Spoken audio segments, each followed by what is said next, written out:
मैं परमेश्वर का धन्यवाद देता हूँ। प्रभु ने हमें एक बार फिर इकट्ठा होने का एक मौका दिया। आइए हम प्रार्थना कर कर हम शुरू करते हैं। हमारे स्वर्गीय पिता प्रभु जी, हम आपको धन्यवाद देते हैं पिता। अभी तक आपने संभाला प्रभु। आपका वचन जब हम सीखने के लिए जा रहे हैं प्रभु, समझने के लिए आप सहायता करें। आपकी उपस्थिति, आपकी अगुवाई हम मांगते हैं। सब बात को हम आपके हाथ में सौंपते हैं।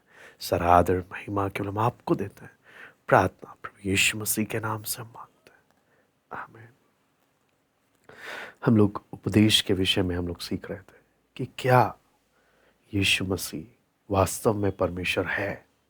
और हमने इतिहास में, कलीसिया के इतिहास में जाकर, मसीह जगत में हम इतिहास में जाकर हमने देखा कि किस प्रकार मसीह जगत में कितने गलत उपदेश सामने आए।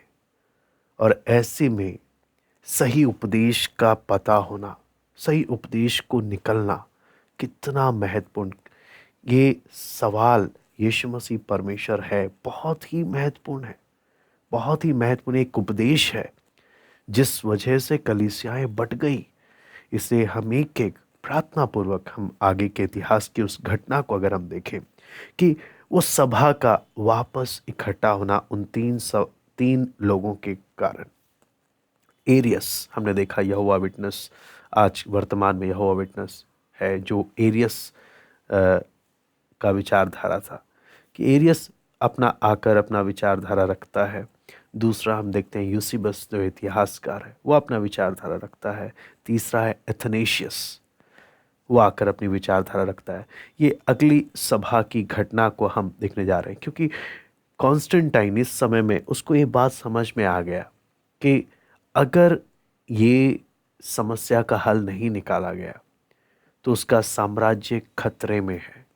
जैसे कि हमने सीखा कि पहले के समय में साम्राज्य, राजनीति धर्म पर आधारित होती थी कि अगर जिस धर्म को ज़्यादा महत्व दिया जाता है, अगर जिस शिक्षा को ज़्यादा महत्व दिया जाता है, उसके आधार पर राजनीति तय की जाती थी कि किसका राज्य बना रहेगा, किसका नहीं।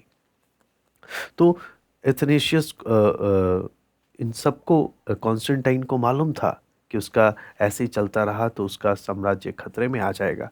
इसलिए उसने सबसे पहला जो काम किया, उसने रोम से अपनी राजधानी को शिफ्ट किया बाइजेंटियम की तरफ, जो कि आज उनके सम्मान में कॉन्स्टेंटिनोपल के नाम से जाना जाता है, जिसे आज के समय में इस्तांबुल के नाम से हम कहते हैं।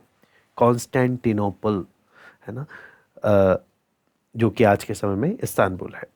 तो नाइसिया में कॉन्स्टेंटाइन ने सबको इकट्ठा किया, जबकि नई कैपिटल से, नई राजधानी से लगभग 25 मील की दूरी पर, वहाँ पे एडी 325-318 में सभी परमेश्वर के दास उस वहाँ पर इकट्ठे हुए और इस विषय को लेकर वाद विवाद चला कि क्या यीशु को हम परमेश्वर कह सकते हैं। नंबर 1, तृत्व के विषय में। नंबर 2, ये दो विषय पर गंभीर वाद विवाद चला।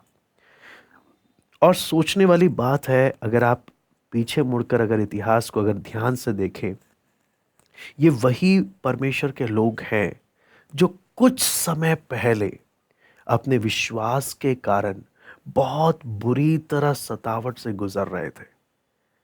लेकिन जैसे ही कॉन्स्टेंटाइन ने ईसाई धर्म घोषित किया, क्रिश्चियन, और खुद क्रिश्चियन बन गया, नामधारी क्रिश्चियन बोल सकते हैं, खुद क्रिश्चियन बन गया, तो परिणाम क्या निकला वहाँ पर अगर हम ध्यान से देखें तो कॉन्स्टेंटाइन जैसे ही क्रिश्चियन बनता है तो सबको एक आराम मिल जाता है। और वहीं पर ये जो सताए हुए लोग थे अब दिलेरी से सम्राट के सामने आ रहे हैं और अपनी विचारधारा को रख रहे हैं। और पूरा इस बात का उनका ध्यान पूरा कौन रख रहा है? कॉन्स्टेंटाइन रख रहा है। तो कॉन्स्टेंटाइन ने खुद शुरुआती भाषण दिया। उसने सारे प्रभु के दासों को, बिशप्स को ये बात बताया कि आप अपने मसले यहाँ पे सुलझाएं। ऐसा ना हो कि परिस्थिति युद्ध में बदल जाए, है ना। तो उसने बोला कि आपका जो भी वाद विवाद है यहीं पर एक निष्कर्ष में आप लोगों ने उतरना है कि कौन सही है कौन गलत है। वहाँ पे एरियस आया। एरियस ने अपनी विचारधारा रखी और उसने कहा कि मसीह एक सृष्टि है परमेश्वर की। परमेश्वर की सबसे पहली या सबसे महान मसीह परमेश्वर की सृष्टि है, उससे बढ़कर और कुछ नहीं। अंग्रेजी में the son had a beginning, पुत्र की एक शुरुआत है, but God is without beginning, लेकिन परमेश्वर की कोई शुरुआत नहीं है। ऐसे कह के उसने वो बैठ गया। लेकिन पूरी जो परमेश्वर के दासों की जो सभा थी, उन्होंने बोला ये गलत उपदेश है, हम इसको नहीं स्वीकार कर सकते, है ना। और बात वहीं पे निपट गया एरियस का। तो वहीं पर थोड़ा और कठिन विवाद शुरू हो गया। वो कब हुआ? जब यूसेबस इतिहासकार, कैसरिया का जो इतिहासकार है, वो जब खड़ा हुआ। क्यों? क्योंकि ये एरियस का दोस्त था, एरियस का प्रशंसक था, और ना सिर्फ इतना, ये सम्राट का भी करीबी दोस्त था।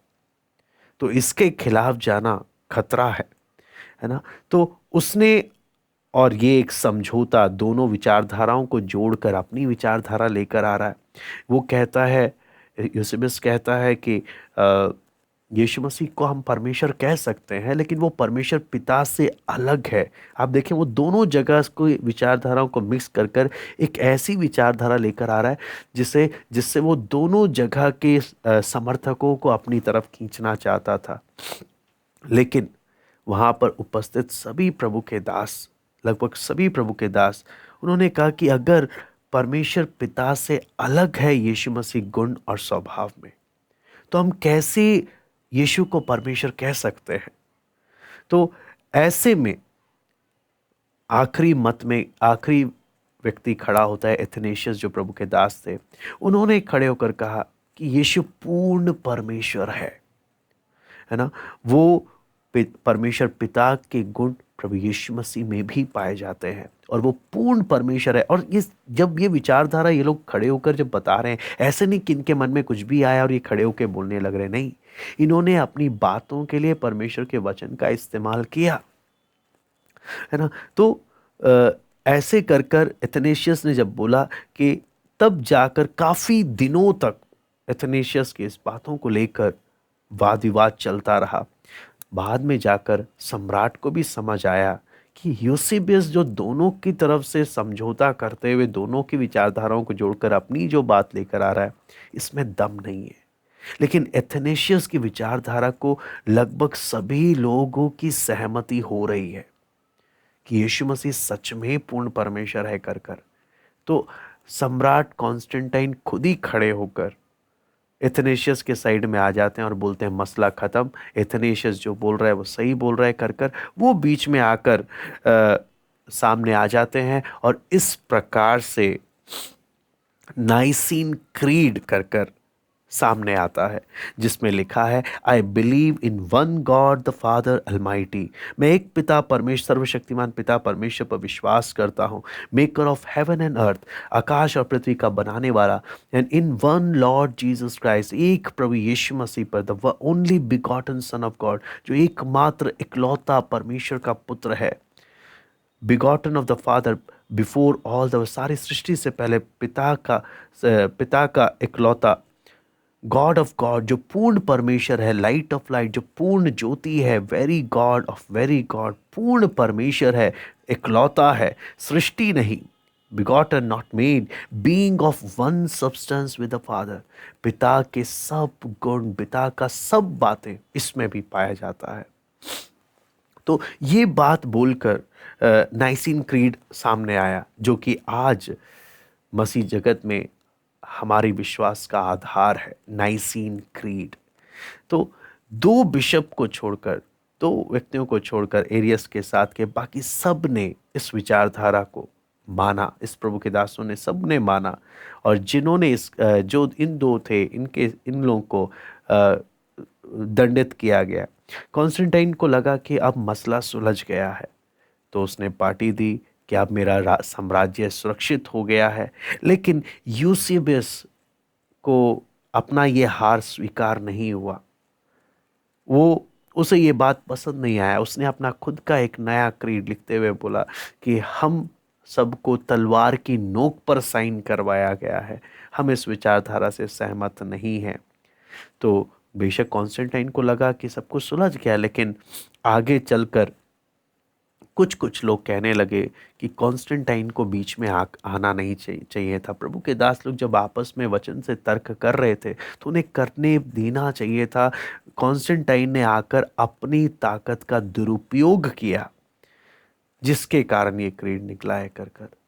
लेकिन आगे जब देखते हैं, एथेनेशियस को भी ये बात बिल्कुल अच्छा नहीं लगा। एथेनेशियस भी चाहता था कि मैं जो वचन की बात बता रहा हूँ वचन के आधार पर ही निष्कर्ष निकलना चाहिए, ना कि सम्राट को खुद मेरा साइड लेने के लिए आना चाहिए।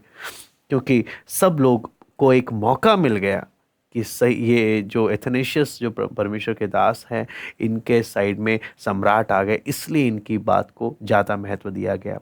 लेकिन ये समस्या यहाँ पर भी नहीं सुलझी। आप जानते हैं, एरियस की विचारधारा धीरे धीरे, इस वजह से एरियस की विचारधारा धीरे धीरे पूरी कलीसिया में तेजी से फैलने लगी। और कॉन्स्टेंटाइन के जाने के बाद भी जो भी विचारधारा सबसे ऊपर होती, सम्राट उसका साइड ले लेता ताकि अपना साम्राज्य बचाए रखे, और जो भी उसका विरोध करते उन्हें दंडित किया जाता। ऐसे कर कर एथेनेशियस को भी जब बाकी सम्राट जब एरियस विचारधारा के पक्ष में हो गए तो 5 बार एथेनेशियस प्रभु के दास को भी बहुत बुरी तरह दंडित किया गया। लेकिन अंत तक वो अपने इस विश्वास से कि यीशु मसीह पूर्ण परमेश्वर है, जरा भी नहीं हिचकिचाए, जरा भी नहीं डगमगाए। बाद में जाके एरियंस के आपसी मतभेद शुरू हो गए। वो खुद एक दूसरे पर विचारधारा को पे सवाल उठाने लगे, और ऐसे कर कर बाद में जाके नाइसीन क्रीड एक मुख्य तौर से उभर कर निकला। तो सवाल आता है कि क्या ये नाइसीन क्रीड सच में वचन के अनुसार सही है? क्या सच में यीशु मसीह परमेश्वर है? पिता परमेश्वर और यीशु मसीह दोनों एक है, दोनों के गुण और दोनों पूर्ण रूप से एक हैं। उसके लिए वचन में हम जब साफ साफ देखते हैं, यशाया 9:6 मैं पढ़ना चाहूँगा। यशाया 9:6 यहाँ पे साफ साफ लिखा है, क्योंकि हमारे लिए एक बालक उत्पन्न हुआ, हमें एक पुत्र दिया गया, और प्रभुता उसके कांधे पर होगी। उसका नाम अद्भुत, युक्ति करने वाला, पराक्रमी परमेश्वर। यहाँ पे पुत्र को बोला गया है, यहाँ पे यीशु मसीह को बोला गया है पराक्रमी परमेश्वर। सिर्फ इतना ही नहीं, यूहन्ना 1:1 में आप जानते हैं, आदि में वचन, यही वचन कौन है? परमेश्वर है। साफ साफ यूहन्ना 1:1 में लिखा है। ऐसे ही रोमी 1 अध्याय उसका 5वां वचन भी अगर आप देखेंगे तो वहाँ पे भी इसी प्रकार से आप देखेंगे, उसके द्वारा हमें अनुग्रह और प्रेरिताएं मिली कि उसके नाम के कारण सब जातियों के लोग विश्वास करके उसकी माने, है ना। इब्रानी 1:8 में भी जब आप वचन में पढ़ते हैं, इब्रानी 1:8,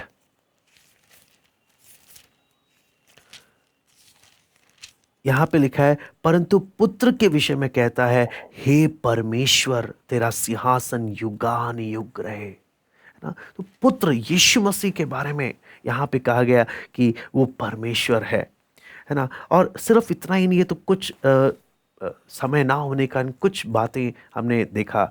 प्रभु मौका देगा तो हम इसमें डिटेल में हम देखेंगे, कई आयतों को हम पढ़ेंगे जहाँ पर साफ साफ हमें देखने को मिलता है यीशु मसीह वास्तव में परमेश्वर है ना। तो फिर ऐसा क्यों कि कुलुसी 1:15 जो एरियंस की विचारधारा के यहोवा विटनेस वाले लोग सवाल उठाते हैं कुलुसी 1:15 में कि वो सृष्टि का पहलौठा है, प्रकाशित वाक्य 3:14, है ना। ये आयतें का इस्तेमाल कर कर वो क्यों ऐसा बोलते हैं? तो आप देखेंगे दोनों जगह में जो शब्द इस्तेमाल किया गया है प्रोटोटोकोस है। जो प्रोटोटोकोस जो शब्द इस्तेमाल किया गया, फर्स्ट बियरर, है ना। तो ये जो शब्द इस्तेमाल किया गया है पहलौठा भी, अगर आप इसको लेते हैं, इसका अर्थ जब आप निकालते हैं तो इसका मतलब ये यहाँ पर समय की बात नहीं हो रही है, समय के आधार पर नहीं। आप वचन में जब देखेंगे याकूब को पहलौठा भी कहा गया है, क्यों? समय के आधार पर नहीं, स्टेटस के आधार पर। स्तर के आधार पर बात हो रहा है, समय के आधार पर नहीं। अक्सर जब हम वचन पढ़ते हैं, लेकिन किस आधार पर वो लिखा गया है, अगर हम उसे नहीं समझते तो हम उसका गलत अर्थ निकाल लेते हैं। इसलिए जरूरी है जब हम वचन पढ़ते हैं, वो किस संदर्भ में लिखा गया है, किस कॉन्टेक्स्ट में लिखा गया है, वो हमें पता होना बेहद जरूरी है ना। तो सवाल यहाँ पर कई लोग बोलते हैं, भाई ये सब जानना मेरे लिए जरूरी क्यों है, मैं क्यों ये सब जानूं, क्या फर्क पड़ता है। और आपको मालूम है, खास तौर से मसीह विरोधी को मजाक उड़ाते हैं कि नाइसिया की सभा तो बस आयोटा छोटी छोटी बात पर ये आपस में लड़ रहे थे कि यीशु परमेश्वर है नहीं है, क्या इससे क्या फर्क पड़ता है कर कर। जो नहीं इसका महत्व समझते हैं उनके लिए कुछ भी नहीं है, लेकिन जो जानते हैं, जैसे कि जो शब्द सिमिलर और सेम जो शब्द हैं, दोनों में बहुत फर्क आ जाता है ना। सिमिलर और सेम जैसे शब्दों का डिफरेंस जो आता है, ऐसी जो वचन में जो यूनानी भाषा में जो लिखा गया है, आई जो अल्फ़ाबेट जो लेटर जो इस्तेमाल किया गया है ग्रीक वर्ड में, है ना, उसका बहुत बड़ा कई बार लोग बोलते हैं कि बहुत बड़ा फ़र्क दिखता है। क्योंकि कई बार लोग बोलते हैं कि भाई आप ये सब जानकर क्या करोगे, आप गरीबों की मदद करो, आप उस समय की राजनीति के बारे में क्यों ध्यान दे रहे हो, सही चीज़ों पे आप अपना समय खर्च करो, ये सब जानकर क्या मिलेगा। तो मैं आपको बोलता हूँ, लिखी हुई बातों का कितना महत्व होता है वो समझना। उसके लिए एक परमेश्वर के दास विलियम ई हॉर्डन ने एक घटना इस बात को समझाने के लिए कही कि पुराने जमाने में टेलीग्राफ हुआ करता था। तो वहाँ पर एक बार पत्नी, एक आदमी की पत्नी बाहर घूम रही थी। घूमते वक्त उनको कोई एक ब्रेसलेट पसंद आता है, तो अपने पति को टेलीग्राफ करती है कि मुझे एक सुंदर सा ब्रेसलेट दिखाए जो $75,000 का है, $75,000 का है। तो पति जवाब देता है। पति जवाब देते हुए क्या बोलता है, no comma price too high, नहीं लेना, ये बहुत महंगा है। लेकिन जो केबल ऑपरेटर होता है, वो जो टेलीग्राफ कर रहा होता है, वो कॉमा लगाना भूल जाता है, वो कॉमा नहीं लगाता। तो उसका मतलब पत्नी के पास जब वो चिट्ठी आती है तो लिखा होता है no price too high. Comma हटाने से उसका मतलब बन गया कि कोई भी कीमत इतनी महंगी नहीं है कि तुम ना ले सको, तुम ले लो। तो यहां पर आप देखना, एक एक शब्द, एक एक मात्रा, एक एक बात का बहुत महत्व है। और इतना ही महत्व यीशु मसीह के ईश्वरत्व पर भी आता है कि यीशु परमेश्वर है या नहीं। इतना ही गंभीर महत्व आता है कि पूरा अर्थ ही बदल जाता है। नाइसिया की सभा किस बात पर इकट्ठा हुई, प्रभु के दासों ने इसे गंभीरता से क्यों लिया, क्योंकि क्या यीशु मसीह मानव जाति का उद्धार करने के लिए सक्षम है भी या नहीं है। हम अगर यीशु मसीह परमेश्वर नहीं, तो यीशु मसीह मानव जाति का उद्धार नहीं कर सकता। फिर हम कैसे उसे अपना प्रभु और अपना उद्धारकर्ता कर कर माने। वो एक सबसे गंभीर बात था। अगर यीशु मसीह सिर्फ परमेश्वर की एक अच्छी सृष्टि है, तो इसका मतलब परमेश्वर ने मानव जाति के उद्धार के लिए सीधा कुछ कार्य किया ही नहीं, है ना। और अगर ये तो फिर बहुत ही गलत हुआ कि अगर परमेश्वर ने सीधा तो कोई दुख उठाया नहीं, तो परमेश्वर ने कौन सा भारी कीमत दिया है। परमेश्वर ने थोड़ी ना क्रूस का दुख सहा है। फिर तो मनुष्य यीशु ने दुख सहा है, मनुष्य यीशु ने सब कुछ किया है। परमेश्वर ने क्या किया है ना। तो अगर परमेश्वर ने कुछ नहीं किया, तो यीशु मसीह का बलिदान कुछ मायने नहीं रखता, एक गलत अर्थ निकल जाता है। इसलिए सबसे जरूरी है इस बात को समझना कि अगर परमेश्वर को छुड़ौती की आवश्यकता है कि मनुष्य को क्षमा किया जा सके, तो केवल परमेश्वर ही उस मांग को पूरा कर सकता है। उदाहरण के लिए, जज ने जो डिमांड रखी है, उस डिमांड को केवल जज ही पूरा कर सकता है, कोई और व्यक्ति नहीं। ये बात को समझना बहुत ज़रूरी है। उसी प्रकार जैसे परमेश्वर ने इंसान को दोषी ठहराया, तो कीमत, मनुष्य के उद्धार का कीमत भी परमेश्वर को ही देना होगा, तभी उस न्याय की मांग पूरी हो सकती है। तो कोई भी उद्धारकर्ता अगर वो परमेश्वर नहीं है तो वो मनुष्य को उद्धार नहीं कर सकता। मनुष्य का उद्धार केवल परमेश्वर स्वयं कर सकता है। तो इसलिए जब हम देखते हैं वचन में भी कि मसीह आकर पृथ्वी पर लोगों की आराधना को स्वीकार करता है, लोगों को अपने नाम से प्रार्थना करने को सहमति देता है, वो लोगों के पापों को क्षमा करता है। उस यीशु मसीह के समय के यहूदी लोगों ने जब ये सुना कि यीशु पाप को क्षमा कर रहा है तो उन्होंने तुरंत बोला, परमेश्वर को छोड़ और कौन पाप को क्षमा कर सकता है।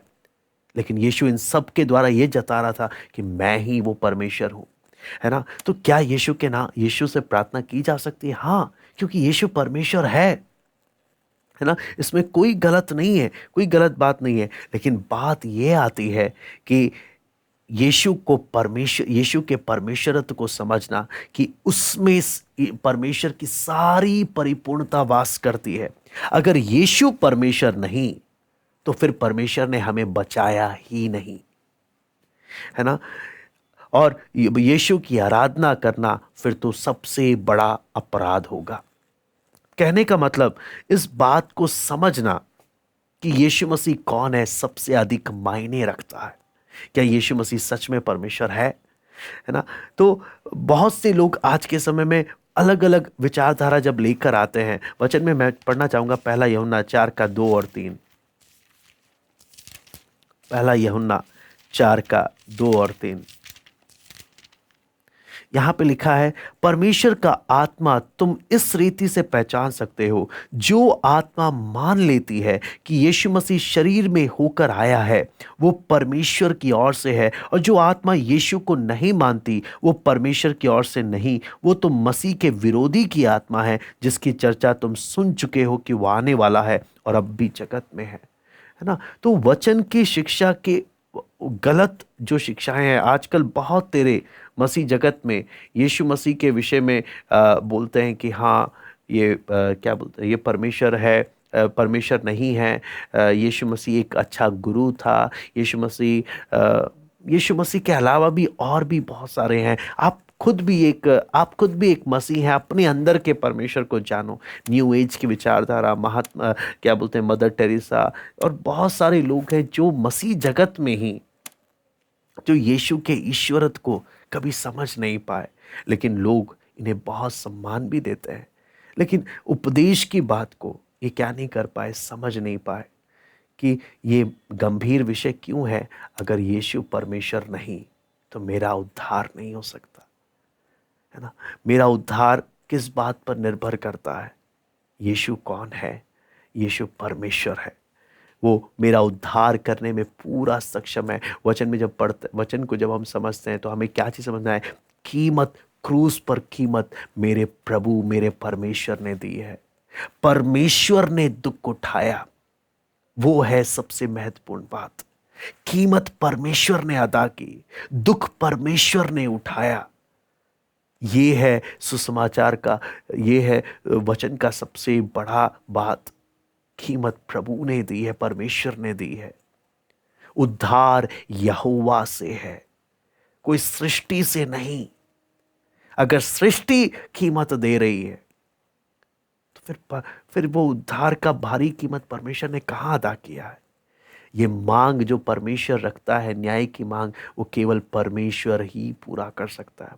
इसलिए आज देखते हैं बहुत से लोग यीशु पर विश्वास करते हैं, गलत उपदेश में है, वो नाश की ओर जा रहे हैं। कारण क्या? वो जिस यीशु पर विश्वास करते हैं वो उनका उद्धार नहीं कर सकता। वो उपदेश ही गलत है। इसलिए मायने ये नहीं रखता कि आप कितना विश्वास करते हैं, मायने ये रखता है आप किस पर विश्वास करते हैं। मैं बार बार बोलता हूं, मायने ये नहीं रखता कि आप कितना विश्वास करते हैं, मायने ये रखता है आप किस पर करते हैं। इसलिए जब हम तृत्व की बात करते हैं तो वचन में जब हम पढ़ते हैं पिता परमेश्वर, पुत्र परमेश्वर, और वचन में हम पवित्र आत्मा को भी परमेश्वर कहा गया है।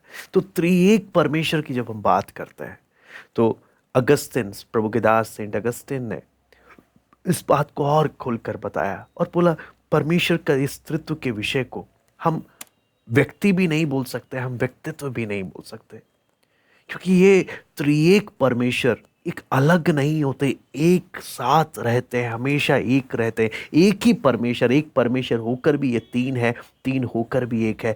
हम इसे व्यक्तित्व नहीं बोल सकते, गलत उपदेश हो जाएगा। हम इसे व्यक्ति भी नहीं बोल सकते, तीन होकर पॉलीथिज्म की विचारधारा आ जाएगी, वो भी गलत हो जाएगा। तो लेकिन ये दोनों का, ये पर्सन और पर्सनैलिटी के बीच का हिस्सा है, जिसके लिए हमारे पास शब्द नहीं है। क्यों? ये परमेश्वर है। और ये सारी बातें वचन में मिलती हैं, लेकिन उस बात को बोलते हैं ना, उसके लिए उस जो पर्सन भी ना, पर्सन के गुण है लेकिन वो पर्सन नहीं है। व्यक्ति के गुण है लेकिन वो व्यक्ति एक अलग अलग तीन व्यक्ति नहीं है, वो व्यक्तित्व नहीं है। इसलिए बहुत मुश्किल हो जाता है त्रिएक परमेश्वर को सिंपल भाषा में परिभाषित करने का, लेकिन इतना समझना, यीशु परमेश्वर है। त्रिएक परमेश्वर, एक परमेश्वर है, एक होकर भी अपने आप को उसने हमें तीन परमेश्वर के, त्रिएक परमेश्वर के रूप में प्रकट किया है। हमारा परमेश्वर एक ही है लेकिन वो त्रिएक है, ट्राइयून गॉड है। उस बात को समझना बेहद जरूरी है। ये परमेश्वर का वचन सारी इन बातों को खोलकर प्रकट करता है परमेश्वर के वचन के आधार पर। लेकिन अक्सर लोग परमेश्वर को अपने मैथमेटिकल लॉजिक से निकालने की कोशिश करते हैं।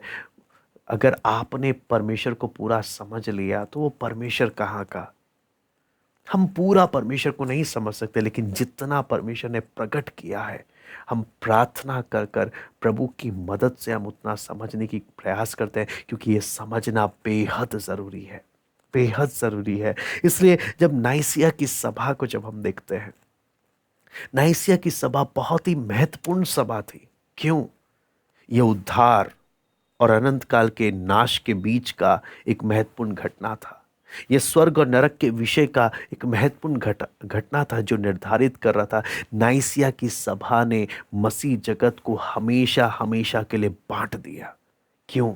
यहां पर उपदेश की लकीरें खींची गई हैं, उपदेश की लकीरें, जिसे हर एक को समझ आना चाहिए कि उपदेश कितना महत्वपूर्ण है। अगर यीशु परमेश्वर है, वो मेरा पूरा उद्धार कर सकता है। अगर यीशु परमेश्वर नहीं, तो आज भी हम अपने पापों में पड़े हैं, हमारा कोई उद्धार करता नहीं। फिर वो बात, जितना बेहतर तरीके से हम इन विषय को समझते हैं, सीखते हैं, उतना बेहतर तरीके से हम अपने उपदेश के अनुसार हमें समझ में आता है ये कितना गंभीर है। मेरी प्रार्थना है प्रभु इन बातों को हम एक एक को अच्छे से समझने के लिए मदद और सहायता करें। आइए हम प्रार्थना करते हैं। हमारे स्वर्गीय पिता प्रभु जी, हम आपको धन्यवाद देते हैं। पिता, अभी तक आपने संभाला, आपके हर एक भलाइयों के लिए धन्यवाद देते हैं प्रभु। जब इन उपदेश की बातों को जब हम सीख रहे हैं प्रभु, गंभीरता से इसको समझने के लिए प्रभु